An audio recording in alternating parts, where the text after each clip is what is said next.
Bon, excellent. Écoute, Pierre, on pourrait faire ça personnalisé si ça t'intéresse. Je comprends qu'il pourrait y avoir des gens qui s'ajoutent quand même là, en cours de présentation. Je commence à moins y croire, mais quand même. Donc, je vais quand même lancer ma présentation, mais n'hésite pas si tu as des questions. Qu'est-ce que tu venais chercher Ouais. précisément en participant à cette écoute comme un entretien privé? Profites-en. Oui, c'est... Donc, je partage mon écran. Ah, je ne peux pas partager. oh. OK. Ça me dit l'animateur a désactivé le partage d'écran pour les participants. 1 minute. Sinon, ce que je ferai, Pierre, tu me donneras ton courriel, je t'enverrai ma présentation, je vais la faire au fur et à Je mesure. l'ai, je crois que dans... C'est ça que j'allais voir sur la plateforme Wova. Elle est là? Session PowerPoint Isabelle Lisée. Et la Oui, première page... c'est bien moi. Ouais. OK, bon, j'y Fait vais. que je peux l'avoir devant moi, c'est pas un problème. Excellent. Alors, d'abord, dans un premier temps, là, je vais partir de ma présentation, donc je ne vous verrai pas. Je vais me fier sur Marie-Claude si jamais il y a quoi que ce soit, là, si je ne t'entends pas ou quoi que ce soit. Donc, je vais commencer par la présentation de notre organisation, donc au Québec, le Carrefour Action municipale et famille, qui, dans les prochains jours, va changer de nom parce qu'il vient de fusionner avec une autre organisation provinciale, mais pour le moment, c'est encore le cas. Nous sommes le Carrefour Action municipale et famille. On est né il y a déjà plus de 30 ans pour travailler à la mobilisation des élus municipaux sur toute la question des politiques du bien-être, de la qualité de vie des citoyens sur leur territoire. Et notre travail était vraiment concentré sur toute la question des familles. Et au fil du temps, on a élargi, bien évidemment, là, quand on parle de famille, pour nous, c'est tous les cycles de vie de la famille, donc du 0 à 100 ans, mais au fil du temps, c'est ajouté des démarches, donc comme la politique familiale municipale. Au Québec, 900 municipalités sur 1100 quelques ont adopté ces politiques familiales municipales-là. Et au fil des ans, là, il y a à peu près 20, déjà un petit peu, près de 20 ans, MADA, pas tout à fait 20 ans, là, une douzaine d'années, ça serait plus juste, MADA, la municipalité Amis des aînés, qui, un peu partout à travers le monde, s'appelle Ville Amis des aînés, mais au Québec, c'est municipalité Amis des aînés. Donc, c'est vraiment notre mission d'accompagner les municipalités afin d'améliorer la santé globale, la qualité de vie des citoyens et citoyennes, dans une perspective de développement des communautés. Alors, on a comme mission la qualité de vie, mais on a retenu comme interlocuteurs privilégiés les municipalités. Et ici au Québec, il y a les MRC, municipalités régionales de comté, avec lesquelles on travaille pour faire en sorte que dans la prise de décision de ces acteurs municipaux-là, toute cette question de qualité de vie soit au cœur des projets et des décisions qu'elles prennent pour influencer finalement les services, les projets qui prennent forme sur ces territoires-là. Alors, on est vraiment un lieu où on fait l'accompagnement. Bien sûr, on est privilégié puisqu'on a un partenaire de premier ordre qui est le gouvernement du Québec, qui bien sûr finance notre organisation, mais aussi soutient les municipalités et les MRC dans l'adoption de ces politiques-là. Depuis 2003 pour politique familiale et depuis 2009 pour ce qui est de la démarche municipalité Amis des aînés. On a également la démarche municipalité Amis des enfants, qui sont tous des démarches internationales, à l'exception faite des politiques familiales, où Municipalité Amis des enfants, c'est un programme de reconnaissance et d'accréditation pour les villes qui sont favorables et qui se préoccupent des besoins des enfants, donc des droits des enfants, en fait, plus précisément, parce que c'est un programme porté par UNICEF, alors que MADA est porté par l'Organisation mondiale de la santé. Donc, on est arrivé dans ce contexte-là et depuis très, très peu, en fait, quelques mois à peine, avec la fusion de deux organisations aussi, on est davantage dans la santé globale des citoyens et citoyennes avec des démarches qui vise la santé communautaire aussi de ces municipalités-là, avec des démarches comme en partenariat avec l'INSPQ, entre autres, sur les EIS, les évaluations d'impact sur la santé, des démarches communautaires comme Voisins solidaires, qui sont des programmes internationaux aussi, et l'approche Ville et village en santé est une approche internationale portée par l'OMS également. Donc, ça délimite un peu qui nous sommes, comment nous travaillons et de quelle façon nous sommes arrivés. Pour ce qui est des politiques familiales, c'est unique au monde, ça n'existe nulle part ailleurs. Bien sûr, il y a des gouvernements provinciaux, territoriaux, d'États qui ont adopté des politiques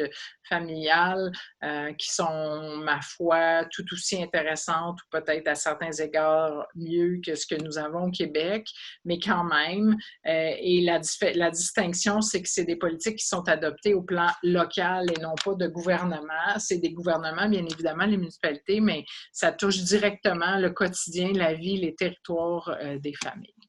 Bon, c'est ce que nous sommes comme organisation. Notre conseil d'administration, parce que nous sommes un OBNL, est composé principalement d'élus qui siègent autour de la table pour déterminer nos orientations, partager leurs besoins et ces éléments-là par rapport aux questions de développement social, développement des communautés, santé globale et tout ça. Et c'est comme ça qu'on a une équipe aussi qui fait l'accompagnement sur le territoire dans les politiques, donc qui accompagne chacun des municipalités des MRC pour faire en sorte qu'elles adoptent ces politiques et ces plans d'action-là.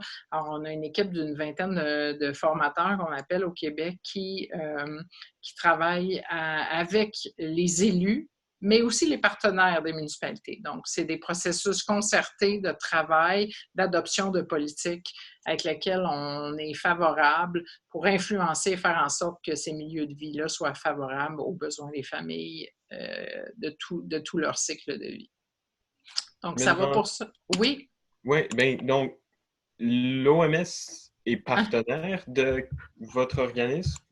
Non, pas directement. En fait, on a des liens, évidemment, mais on a plus de liens avec l'OMS, avec le monde de la recherche que nous directement pour le moment. C'est vraiment le gouvernement du Québec qui a le lien avec l'OMS sur le programme MADA, entre autres. C'est pas notre organisation directement. OK, mais non, ça fait du sens. Oui, exactement. Parce que dans le fond, pour ce qui est de MADA, PFM, là, on n'est plus porteur... on est les créateurs de cette initiative-là, ça n'existe pas, donc c'est vraiment l'organisation à qui ça appartient, alors que MADA, c'est un programme vraiment existant qui descend de l'international et c'est le gouvernement qui a souhaité, donc on est un partenaire du gouvernement à ce contexte-là. C'est bon? Donc, je poursuis. Notre travail, je vais m'arrêter là-dessus, là, je vais poursuivre. Voyons, je promène mes diapos un peu trop vite. C'est vraiment tout ce qui est des préoccupations de la famille. Ça va de la sécurité des milieux de vie, de la qualité de vie en général, mais de la conciliation travail-famille, de l'habitation, du développement durable, la revitalisation des milieux de vie, pour faire en sorte que finalement, le but, c'est que le parent et l'enfant aient les meilleures conditions possibles pour jouer son rôle comme parent et évoluer, se développer comme enfant. Donc, ça va être vraiment à l'égard des préoccupations, des enjeux et des réponses qui vont avoir de l'impact sur le développement et le rôle parental qu'on va travailler, mais bien évidemment, on va tenir compte de la réalité des municipalités et de leurs responsabilités. Là, tu vas peut-être avoir une petite différence parce que des fois, au Québec, c'est un peu différent, là, les responsabilités, tout ça. On a des partenariats avec des collègues de d'autres provinces. On sait que c'est un peu différent, mais je vais vous parler de l'expérience plutôt québécoise. Alors, d'abord, comment on veut parler aux élus, parce que c'est le thème de cet atelier-là.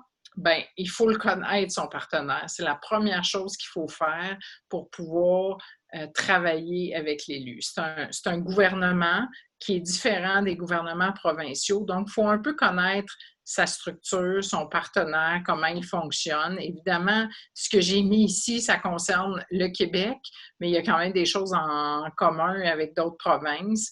Donc, ils sont là ils sont régis par des lois, des codes municipaux et des chartes qui leur permettent d'avoir certains pouvoirs comme émettre des règlements, des politiques, des plans d'action, adopter des budgets, des orientations, tout ça, ce sont des conventions collectives, de l'embauche même, du congédiement, mais souvent on va retrouver ça au niveau de la direction territoriale. Il faut connaître aussi sa structure organisationnelle du territoire, comment il fonctionne. Il y a aussi des structures politico-administratives. Je vais y revenir. Et bien sûr, il faut connaître les compétences de la municipalité. Parce que si on veut s'adresser à l'élu, il faut savoir, et je vais y revenir un petit peu plus tard dans ma présentation, est interpellé sur plusieurs questions de plus en plus. Donc, c'est important de savoir qui il est, si on souhaite l'influencer, travailler avec et tout ça. Ça va jusqu'ici. Alors, les champs de compétences, c'est connaître son partenaire, c'est les champs de compétences que j'ai regroupés dans certaines catégories, mais c'est souvent celles qu'on va retrouver majoritairement ailleurs au Canada. Il y a d'autres, il y a des éléments avec la santé également qu'on n'a pas chez nous. Ça va être vraiment différent. Donc, c'est des éléments qui concernent aussi la qualité de vie. Évidemment, si on veut mieux concilier notre vie de parents, de famille avec notre travail et notre vie communautaire et sociale, le transport va avoir un enjeu. L'offre de loisirs, si on se sent en sécurité sur notre territoire, comment notre ville est aménagée pour qu'on ait accès à des services, quel type d'habitation on retrouve sur notre territoire. Alors, en adoptant ce genre de politique-là, c'est ces questions-là qu'on regarde et qu'on peut regarder, et c'est celles qui préoccupent l'élu également. Donc, c'est pour ça que c'est important de prendre cet angle de prise-là, parce que si on arrive auprès des élus avec nos propres préoccupations, mais qui ne sont pas traduites dans un langage qui lui parle et qui va facilement être capable de partager avec ses membres de son conseil, ben ça ne sera pas faisable finalement de ce côté-là. Je poursuis, la municipalité va jouer aussi différents rôles. Ça dépend, donc ça aussi, il faut tenir compte de ça.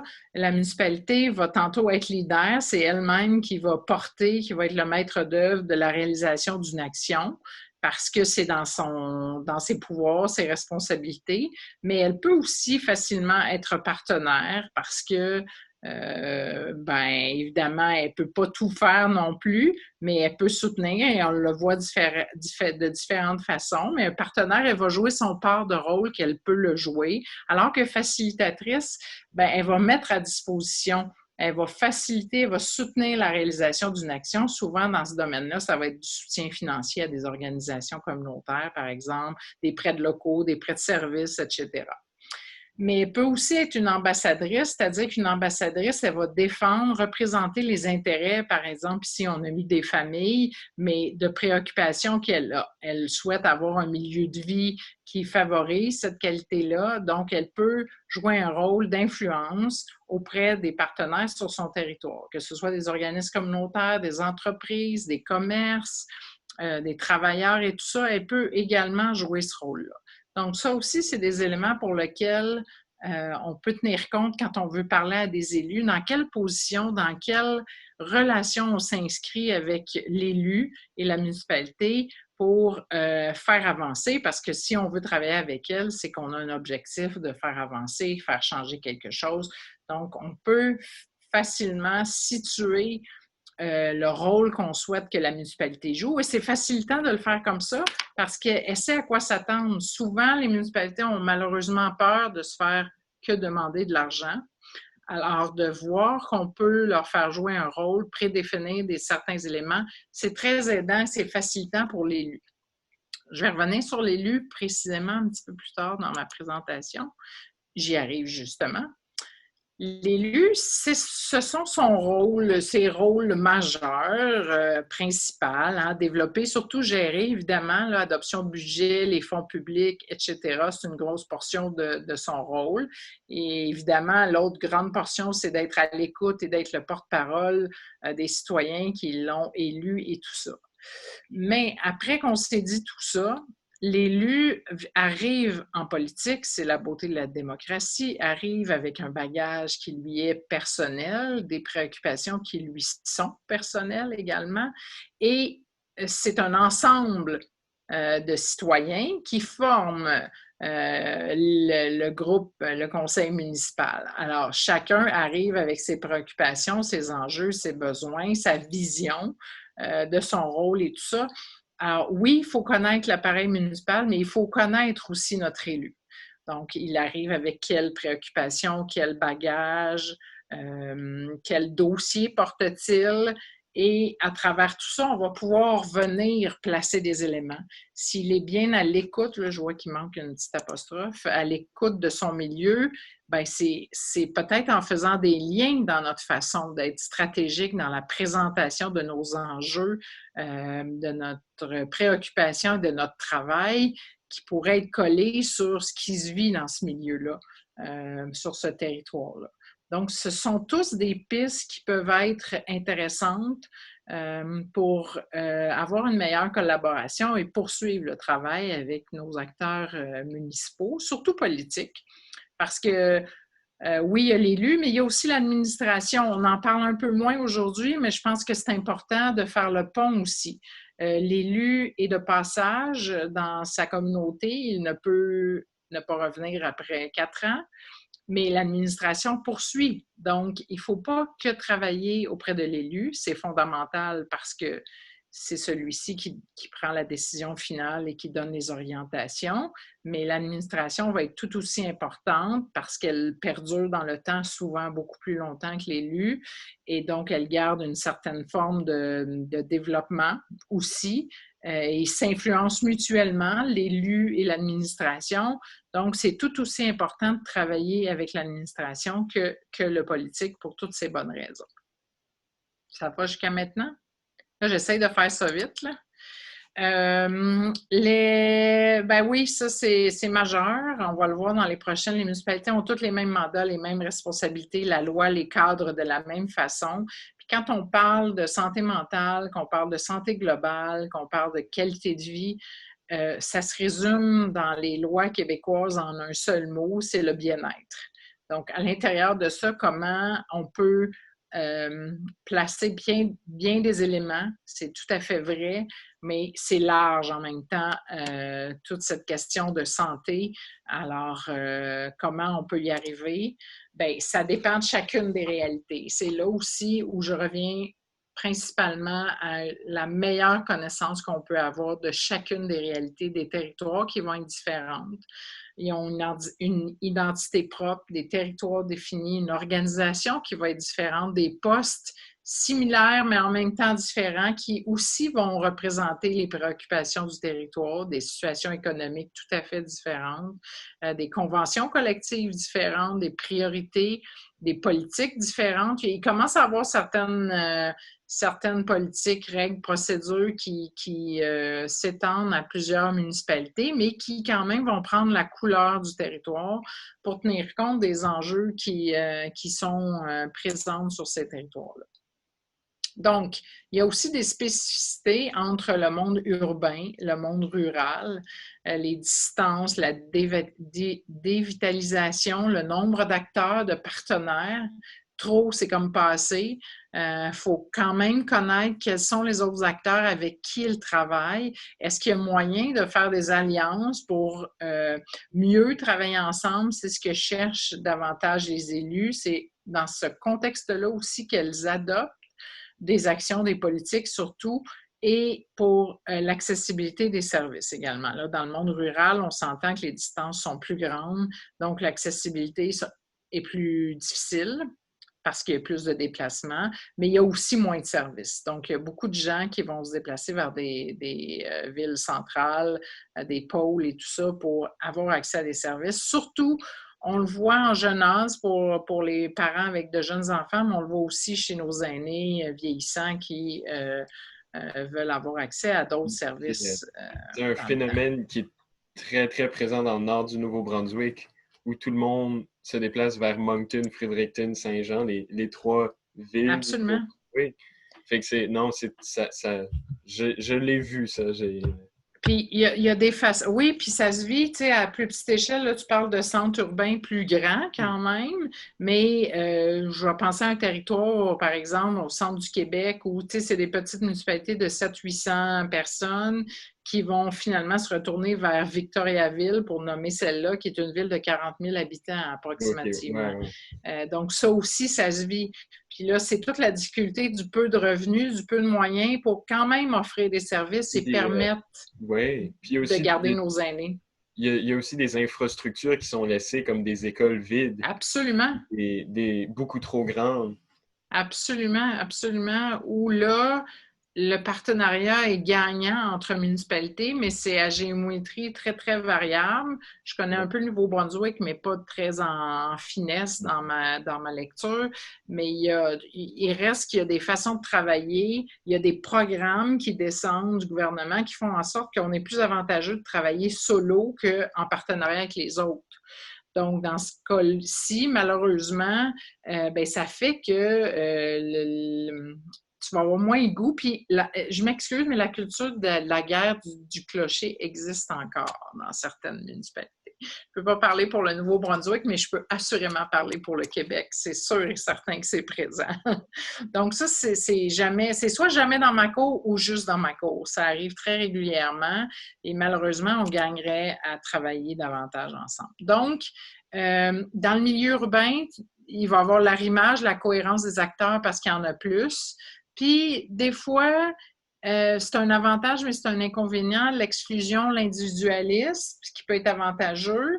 Mais dans le monde rural aussi, j'aurais pu le mettre, c'est aussi tout le monde se connaît, puis c'est pas nécessairement très avantageux. T'sais, on peut difficilement tirer des conclusions, des statistiques en monde rural parce qu'on est quasiment capable de mettre une adresse sur une personne quand on travaille dans des portraits statistiques ou tout ça. Donc, il y a ces deux réalités-là. Il faut tenir compte de ça quand on veut travailler avec les élus, sur quel territoire on est et tout ça. Il y a des points communs, par exemple, et c'est ces points communs-là sur lesquels les municipalités sont énormément interpellées.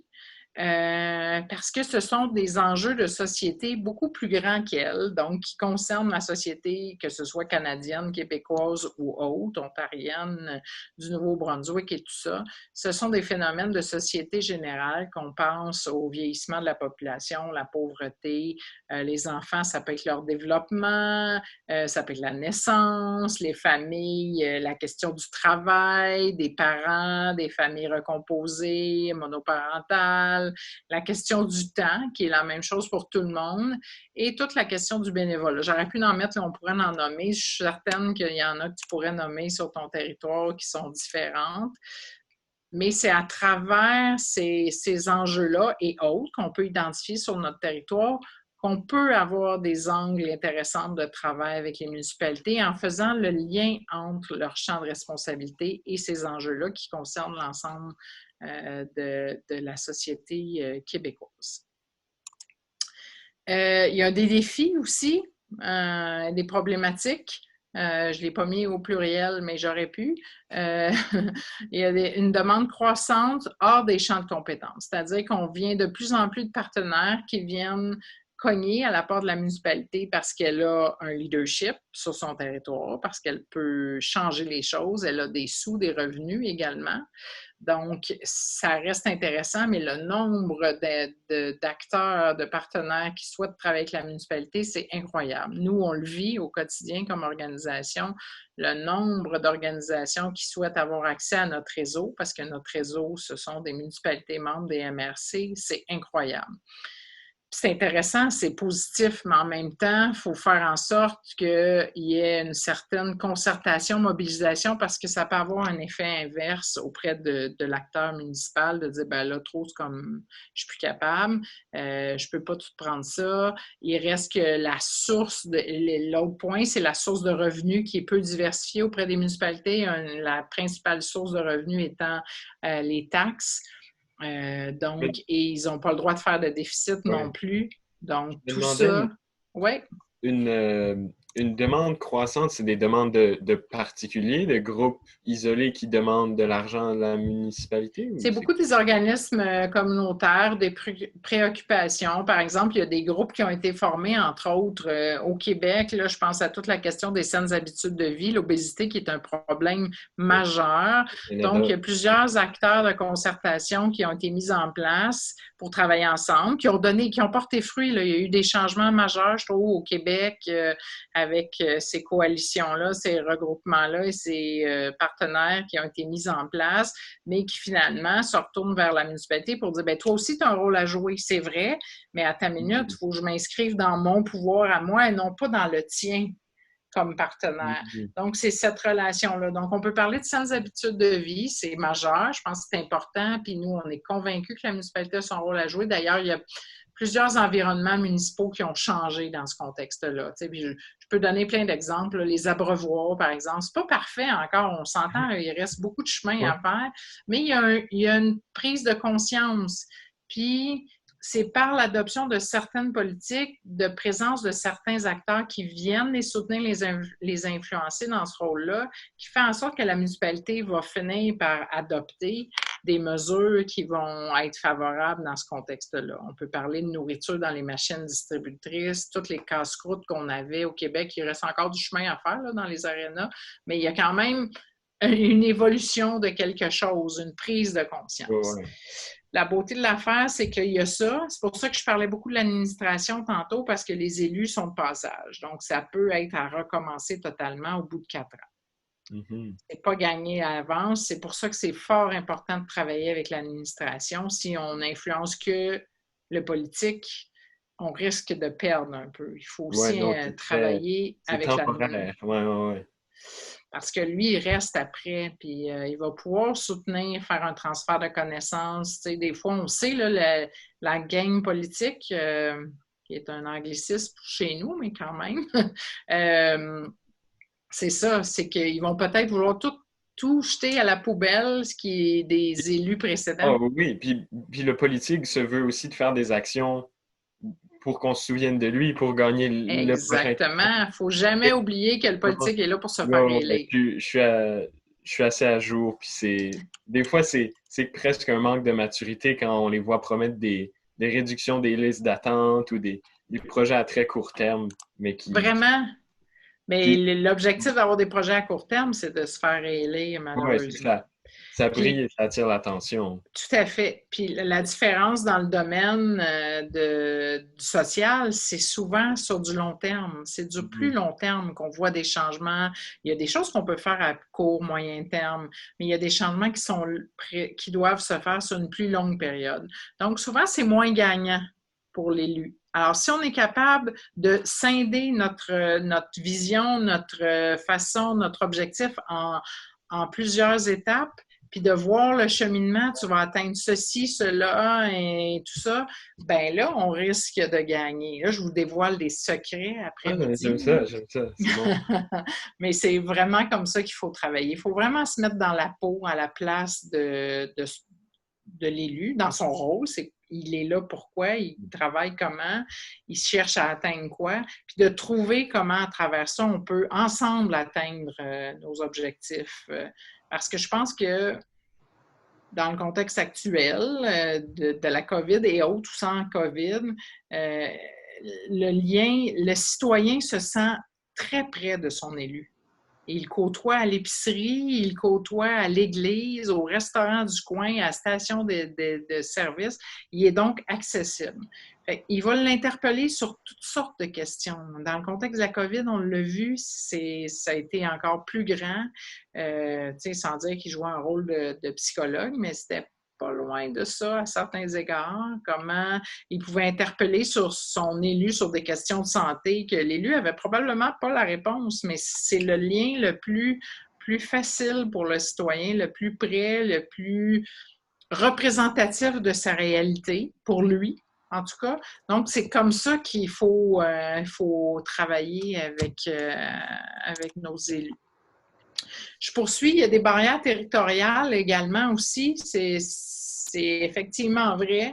Je dirais que ça, on peut plus facilement les surmonter, mais il faut être conscient qu'il y a ça aussi. Par exemple, il y a des territoires de MRC chez nous où il y a des MRC, des municipalités qui n'ont pratiquement pas de lien avec le MRC. Ils ont plutôt des liens avec la MRC voisine parce que le citoyen va chercher ses services et consomme dans la MRC voisine pour toutes sortes de raisons. Il y a des territoires de MRC qui sont tellement grands que c'est ce que ça amène comme réalité. Il y a aussi toute la question du partage d'infrastructures qui n'est pas facile, qui n'est pas toujours possible non plus. Une certaine lourdeur administrative, pas nécessairement dans les municipalités, mais avec tous les programmes, la réalisation par programme de subventions et tout ça, puis la concertation, évidemment, là, qui est au cœur de... Ils sont sursollicités pour participer à des concertations, mais ils ne comprennent pas toujours le pourquoi ils doivent être là. Donc, des fois, c'est important, avant de les inviter, de bien situer pourquoi on souhaite les avoir, que ce soit leur rôle, que ce soit l'enjeu, que ce soit leur posture. C'est important d'avoir cette relation de transparence-là avec tant l'admin que le politique. Évidemment, la municipalité, c'est une force collective parce que c'est un gouvernement de proximité qui travaille sur ces éléments-là. Donc, il faut parler le langage du partenaire, il faut situer l'enjeu dans les responsabilités et les pouvoirs de cette municipalité-là. Il faut s'unir, s'arrimer avec d'autres acteurs parce que probablement qu'on n'est pas nécessairement le seul avec une préoccupation similaire, complémentaire. Donc, comment, avant d'arriver se tourner vers l'élu, comment, ensemble, comme collectivité, on peut proposer des solutions. Ça, il n'y a rien de plus gagnant quand tu arrives avec des solutions auprès de l'élu pour faire en sorte que finalement, l'enjeu, le problème est là, la problématique, le défi, mais il y a une solution aussi qui est derrière tout ça, et c'est à ça qu'on veut l'associer. L'élu cherche, comme tu le disais tantôt, la sphère et l'œil, donc s'il y a des solutions intéressantes, positives, ça va l'interpeller différemment et davantage, c'est clair, c'est sûr et certain. Puis, il y a évidemment des enjeux de société qui trouvent leur réponse au plan local, donc c'est pour ça que c'est important que la municipalité soit aussi, du moins, influencer, sensibiliser à ces réalités-là. Donc, s'il n'existe pas d'organisation comme la nôtre dans d'autres provinces, je pense qu'il y a des organisations au plan local. Il y a beaucoup de liens avec le réseau des organismes communautaires et les municipalités. C'est d'ailleurs comme ça que notre organisation est née, les liens entre les centres familiales, les maisons de la famille au Québec et tout ça. Et donc, c'est comme ça qu'on peut travailler à partir des leviers existants aussi. Rien de pire que d'essayer de trouver une autre façon ou d'ajouter, parce que les municipalités aussi, hein, un peu comme tout le monde, là, on est comme surchargé, on en ajoute beaucoup, on essaie d'être innovant, mais comment à partir des leviers existants, que ce soit des politiques, des services, des partenariats déjà établis, comment on peut arriver à faire en sorte que la municipalité travaille dans le même sens que nous, sans réinventer la roue finalement à travers tout ça. Hey, j'ai fait ça vite, là. Ouf! Ça ferait le tour pour moi. Ah, je voyais-tu une conversation? Tu vois une conversation où, toi? Ah, c'est Claire. Je viens de voir. Je pense que ça peut être Claire qui nous écrit? Je ne sais pas. Ah non, il y a quelqu'un. C'est pas moi. Non, OK. Il y a, en fait, ce que je vois, c'est que dans le chat ou dans la communauté, là, il y a des messages qui circulent pour essayer de pencher les gens sur leur session parce que ça semble être encore problématique. D'accord. Merci beaucoup, Isabelle. Je trouve que c'est très, très instructif. Est-ce que, Pierre, tu as le privilège là, tu as des questions? Je sais pas. Moi, je sais qu'au niveau municipal, j'aimerais faire plus pour l'environnement.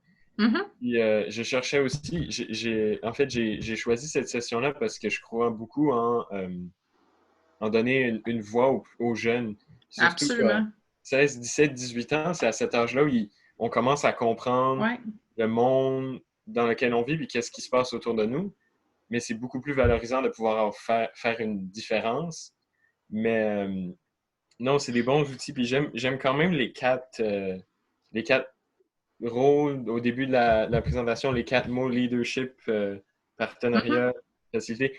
Parce que c'est un peu parler leur langage, là. C'est Tout à fait. C'est ça. Puis oui, je reconnais, oui, il y a beaucoup de travail à faire à le rendre la tâche plus facile. Parce que si tu arrives puis tu présentes quelque chose, puis tu ne fais que des demandes, tu ne seras pas bien accueilli non plus. Absolument pas, je te le dis tout de suite. Ouais, non. C'est comme d'établir une relation donnant-donnant d'une certaine façon. Ouais. Puis là, tu parles d'implication. Je pense qu'il y a de la place dans les municipalités. Bien sûr, ce qu'on peut voir, c'est de se présenter en politique. Je pense que ça, c'est le numéro. Là, tu es sûr que tu es dessus. Mais c'est pas donné à tout le monde. C'est pas ce qu'on souhaite toujours. Et de plus en plus de municipalités vont travailler avec des comités, des commissions où il y a la place du citoyen. Puis nous, c'est ce qu'on prône de toute façon, comment on le travaille dans nos mécanismes. Les politiques que je te parle ont tous été adoptées par des organisations, mais aussi des citoyens qui ont pris part, que ce soit à l'étape de la consultation, mais même de l'élaboration de cette politique-là, de son plan d'action-là.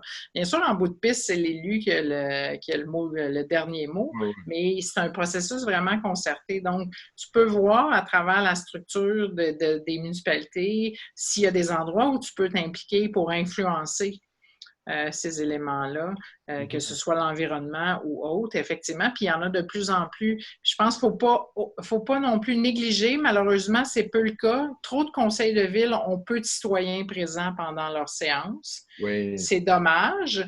Pour toutes sortes de raisons, bien évidemment, une jeune famille, c'est un peu difficile de se présenter à 7 heures un soir de semaine pour une séance. La COVID qui a fait des conseils à huis clos, ça a du bon et du moins bon. Oui, il n'y a plus cette relation-là, mais on a pu poser des questions. Ce qu'on n'avait peut-être pas le temps de faire, qu'on n'avait pas la possibilité, cette réflexion-là. Donc, je pense ça d'occuper cet espace-là, de questionner nos élus, nos administrations, en connaissance de cause, bien évidemment. Il faut connaître ce qui existe, ce qu'il n'y a pas dans notre milieu avant. Je pense que c'est très pertinent de le faire. Les municipalités sont de plus en plus sensibles, ouvertes à ces façons de faire-là, mais encore, on peut, comme citoyen, absolument les amener à faire davantage. Je pourrais même arriver avec un projet de comité s'il n'existe pas, puis le porter avec la municipalité. Tout à fait. Je trouve ça vraiment intéressant, puis ça me fait penser à toutes les initiatives qui ont été faites, qui ont été initiées depuis quelques années en milieu scolaire, où on essayait d'imposer aux écoles comment changer leurs habitudes de vie, comment changer les habitudes de vie des jeunes. Puis, tu sais, nous, moi, je viens de la santé publique. On a beaucoup, la santé publique a beaucoup essayé d'interpeller les écoles, puis avec le temps, puis de travailler en partenariat avec les écoles, on s'est fait apprendre par le milieu scolaire comment il n'était pas là pour servir nos intérêts. Exact. Mais qu'il n'allait pas changer les habitudes, il n'allait pas travailler les habitudes de vie des jeunes pour réduire l'obésité. Mais s'il allait le faire, c'est pour favoriser l'apprentissage des jeunes à partir de leurs objectifs. Puis là, je comprends que c'est exactement la même chose. Exactement. Du municipal. Exactement. Mais là, ma question, c'est, vous autres, votre rôle comme organisation, c'est de jouer ce traducteur, de jouer le rôle de traducteur? Oui, pas mal. C'est pas mal ça. Souvent, on se dit entremetteur. Ça fonctionne bien. On a acquis à travers le temps. On est entre nous, on va se dire ça comme ça, là. Je ne vais pas dire n'importe qui, mais la municipalité ne va pas donner son lien de confiance ou va écouter tout le monde. Il y a trop de monde qui vient vers lui. Donc là, il y a besoin de quelqu'un qui va dire toi, t'en penses quoi? Tu me dirais quoi par rapport à ça? As-tu une orientation? As-tu quelque chose? Laisse-moi aller, mais au moins dis-moi si ça, tu sais, c'est quoi le sens, puis parle mon langage, je vais bien comprendre. C'est vraiment ce rôle-là qu'on a comme organisation, oui. Donc, ce rôle-là que vous le jouez auprès des municipalités, pour les municipalités, plutôt que pour les organisations. Vraiment. On va le jouer un peu pour les organisations parce qu'on est souvent interpellé à siéger sur plein de tables de concertation et ce qu'on souhaite avoir de nous, c'est vraiment notre connaissance, notre expertise, plutôt du monde municipal que notre expertise de la qualité de vie, par exemple. On est de plus en plus, il y a 30 ans, on était plus interpellé sur notre expertise en qualité de vie parce que c'était très peu répandu au Québec, là, si on recule. Là, aujourd'hui, c'est beaucoup plus présent. Il y a beaucoup de choses qui ont changé. Tu sais, des politiques de tarification pour les familles dans le des politiques comme celle-ci qui ont vu le jour. C'est les municipalités qui les ont adoptées, mais nous, on a poussé, on a une façon de faire qui fait en sorte que ça fonctionne avec les municipalités. C'est à reconstruire, pas aux 4 ans, parce que je dirais que nous, on a formé un réseau qui s'appelle le réseau des élus responsables des questions familiales. Donc, dans chaque conseil municipal, il y a un élu qui porte cette responsabilité-là. C'est comme l'urbanisme, il y a un élu qui porte le dossier de l'urbanisme, mais toute la question sociale, il n'y avait aucun élu il y a 30 ans qui portait cette responsabilité-là. Aujourd'hui, le réseau, à chaque 4 ans, se reconstruit. C'est devenu acquis presque dans les conseils municipaux. C'est pas dans la loi. C'est pas dans la loi, mais ça se fait quand même. Et il renomme quelqu'un aux questions familiales. On pourrait dire d'ordre social. On l'a appelé famille parce que c'est le point de départ de notre démarche. Aujourd'hui, on est beaucoup plus large que ça. Mais c'est comme ça qu'on voit qu'il y a comme un acquis qui s'est installé. Il faut le maintenir quand même parce qu'il y a des changements aux 4 ans, mais ça reste que, oui, effectivement, c'est tout à fait ça notre rôle. Tantôt, dans le panel, oui. ce matin, je ne sais pas si tu étais là. Non, malheureusement pas. Il y avait une mairesse, puis il y avait une chef d'une communauté autochtone qui expliquait leur rôle à l'égard de la santé mentale. Puis, il y avait un élu, un député fédéral. Et sur le territoire de l'île du Prince-Édouard, gouvernement fédéral. Mais la mairesse expliquait qu'elle se demandait c'était quoi le rôle de la municipalité par rapport à la santé mentale, parce que ça ne fait pas partie c'est une juridiction provinciale au Canada. Absolument. En tout cas, au Québec, j'imagine que peut-être dans l'Atlantique aussi, ça dépend, je ne sais pas trop, mais et puis, à force de réfléchir, elle s'est rendue compte qu'il y avait énormément de choses qu'elle faisait qui étaient porteurs d'une bonne santé mentale. Et là, ma question, c'est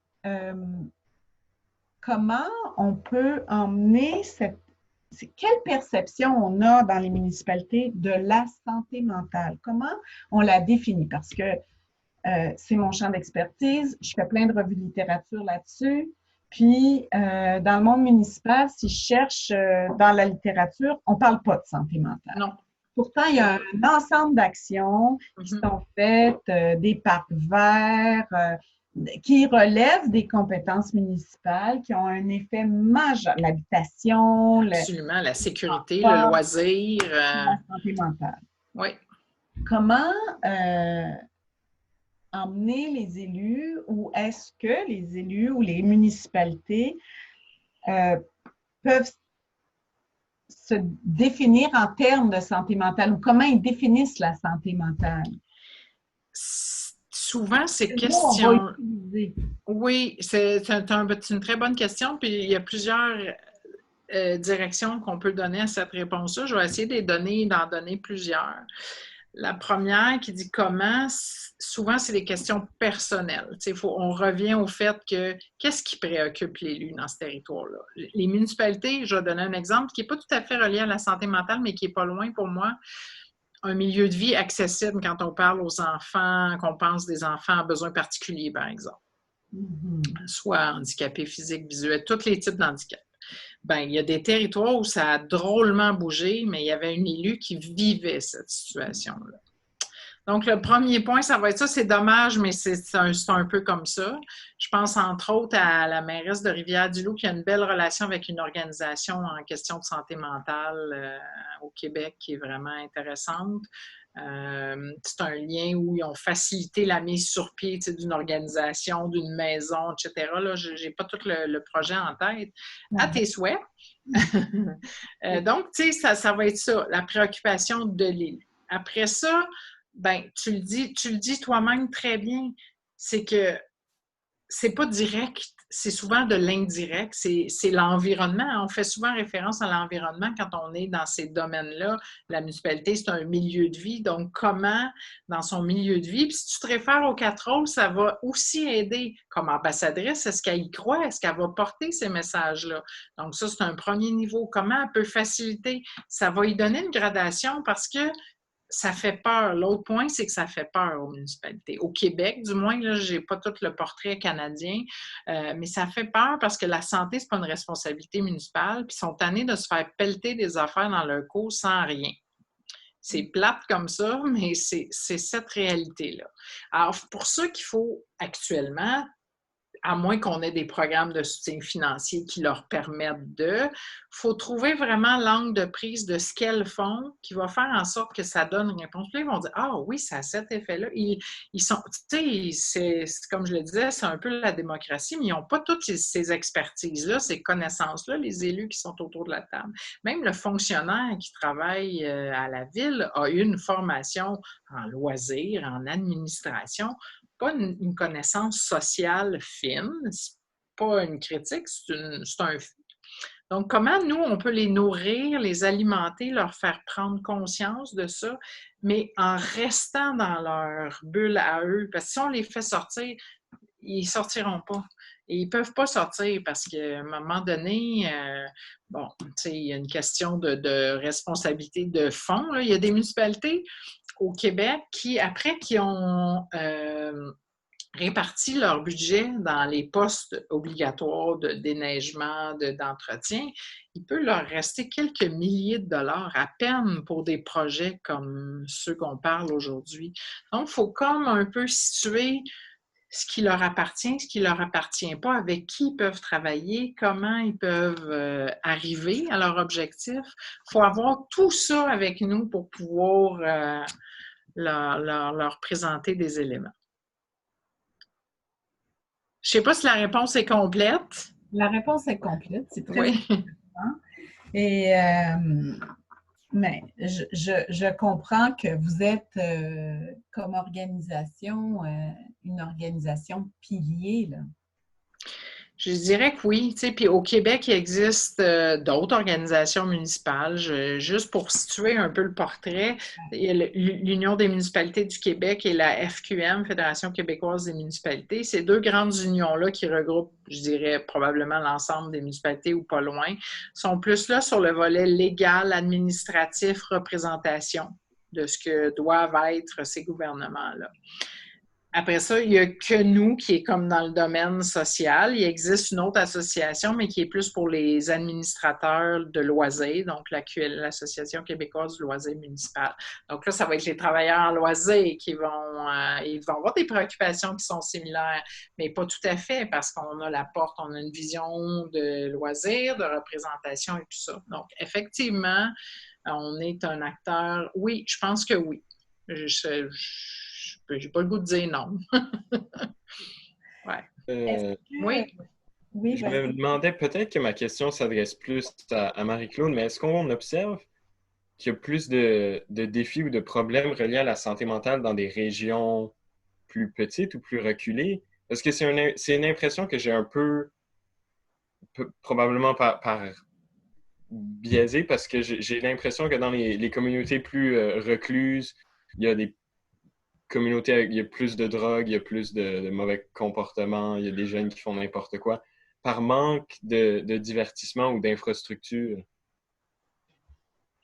Moi, je serais portée à dire que non dans ma lecture. Je vais te laisser répondre après, Marie-Claude, par rapport à ton expertise, mais de ce qu'on voit dans les communautés qu'on accompagne pour les politiques familiales, parce que ce sont des enjeux qui vont ressortir automatiquement. Non, mais c'est rassurant, sinon. Je ne serais pas portée à dire que c'est soit plus grand ou plus petit. C'est présent. Mais pas plus, pas moins. On pourrait même dire des fois dans les centres urbains, c'est plus présent qu'en milieu rural, je vais dire, ou semi. Ça serait plus ma lecture à moi. Mais c'est de l'expérientiel, mon point de vue. Ouais. C'est pas le scientifique.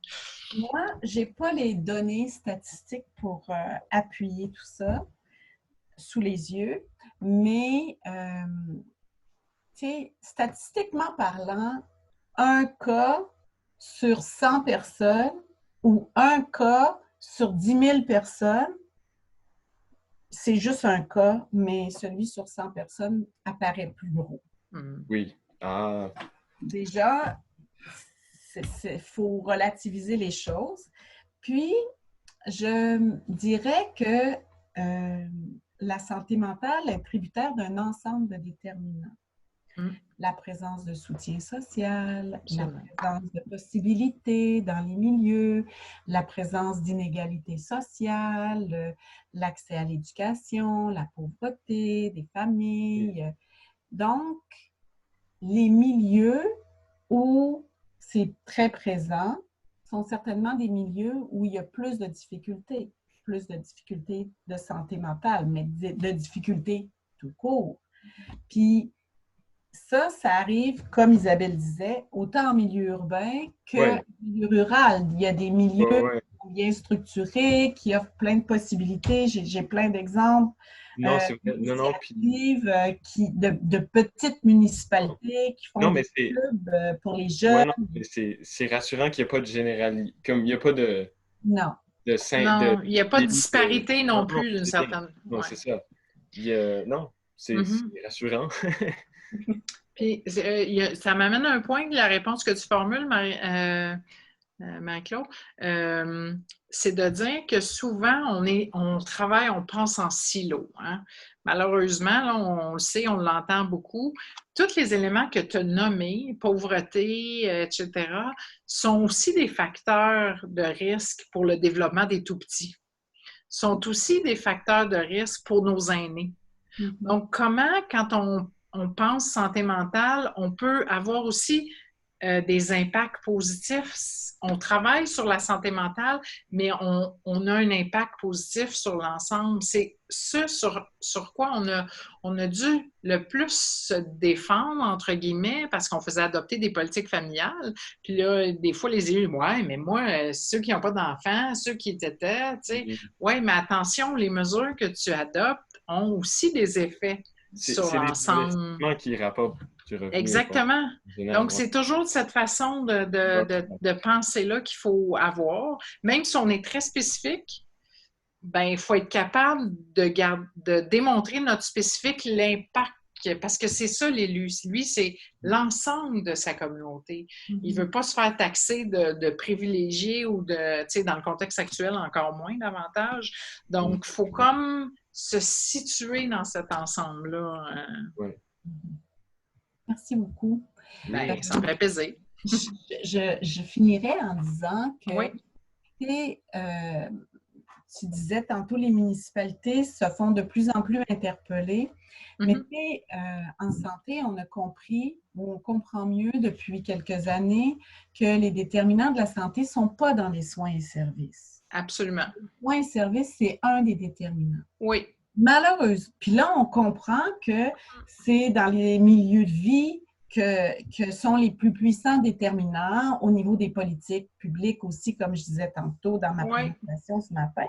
Mais l'argent reste énormément en lien avec les soins et services. Absolument. Et elle n'est pas transférée dans les municipalités. En prévention, entre autres. Oui, en prévention. Tu sais, la COVID nous a montré, j'imagine que c'est comme ça en Atlantique, mais au Québec, les Québécois ont compris c'était quoi l'Institut national de santé publique. Oui, absolument. Oui. Je travaille là depuis 15 ans, Ouais. comprennent enfin que Ouais. c'était mon employeur qui était dans les médias tout le temps parce qu'on produisait Oui. des données, parce qu'on parlait de l'importance de la santé mentale, parce que Ouais. mais j'ai hâte de voir Tout à ce fait. qui va arriver après la pandémie. Mais la place de la prévention, puis Oui. le rôle des milieux de vie, comme les municipalités, ben, on le comprend mieux. Espérons que les budgets suivront. C'est ça, c'est exactement ça. Il faut absolument, c'est toujours plate de parler d'argent, là, mais c'est la réalité. Oui, puis on n'a pas nécessairement besoin de plus d'argent, on a Ben besoin non, d'investissements aux bons endroits. exactement. Puis de permettre une certaine flexibilité aux municipalités aussi, Oui. de gérer selon leur réalité, finalement. Tout à fait. Ça va Ils font prendre- des miracles, hein, les municipalités, moi, je vous le dis, là. J'en doute pas. Fait que ça prend des jeunes leaders comme vous, Oui, Claire et Pierre, pour vraiment. suivre le dossier. Oui. Moi, je serais tellement heureuse de travailler plus avec des jeunes, ce qui n'est pas toujours le cas. Ça commence à changer, je dirais, mais la moyenne d'âge est assez élevée. Oui. C'est compliqué. Parce qu'il y a tellement de choses qui sont plus intéressantes que faire de la politique, là. Oui, Et surtout au niveau municipal, c'est pas aussi flamboyant que dire je vais changer des choses dans le Canada. Fait que, c'est encore plus vrai, mais pourtant, c'est là où tu changes, que tu as une vision Oui, le plus près de ce que tu fais. C'est ouais, plus ouais. concret, en tout cas à ma vision, à moi, on s'entend là, de mon expérience. Et c'est un peu critique ce que je dis, mais c'est vraiment là où tu poses un geste, puis il y a un effet presque immédiat, en fait. Ouais. Fait qu'il y a comme quelque chose à revamper, mais pour l'ensemble de la politique, de toute façon, je dirais. Là. Oui. Édito du jour. Ouais. On a atteint notre limite de temps. Oui. Je peux dire merci parce que je m'excuse, je trouve que c'est difficile de demander des questions dans la langue deuxième, mais c'est très intéressant et merci beaucoup pour la présentation et pour la discussion. Je pense que j'ai compris la plupart des choses, alors c'est bon. Ben, si jamais il y a des questions, tu peux me les écrire en anglais, t'inquiète. Si jamais il y a vraiment des choses, n'hésite pas, ça me fera plaisir. OK, merci beaucoup. Je suis meilleure à l'écrit qu'au parler. OK, bon. Merci. Merci beaucoup et j'espère que l'assistance sera plus grande demain. On l'espère. Sinon, ben, ça me fait plaisir quand même. Salut bien. Bye bye, au plaisir. Bonne fin de journée à tous. Bye bye. Merci beaucoup. Merci à toi, Claire. À demain. À demain.